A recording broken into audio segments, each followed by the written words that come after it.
Morning. আজকে বিশ্ব radiography day. আজকের দিনে এক্স রে আবিষ্কার হয়েছিল 1895-এ জার্মান ফিজিসিস্ট দ্বারা। ওনার নাম হচ্ছে উইলহেম কনরাড রনজেন। আজকের দিন আমরা একটা অ্যাওয়ারনেস র্যালি করতে যাচ্ছি আগরতলাতে, যেটা কোলাবোরেশন করেছে টিপসের সঙ্গে।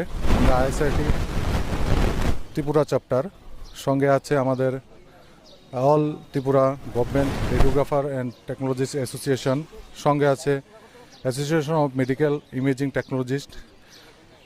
তো আমরা এখান থেকে র্যালি করব আগরতলা পরিক্রমা করে, আবার এখানে এসে দাঁড়াবো।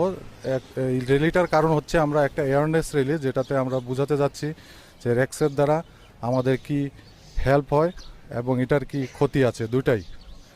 তো এক্সরেতে যে হেল্প হচ্ছে এটা হচ্ছে আমরা চিকিৎসা নির্ধারণ করি এক্সরে দ্বারাই। এক্সরে হচ্ছে যেটা দিয়ে আমি বলতে পারি মেডিকেলের মেরুদণ্ড। এক্সরে ছাড়া বা সিটি স্ক্যান এমআরআই ছাড়া কোনো চিকিৎসাই করা যায় না।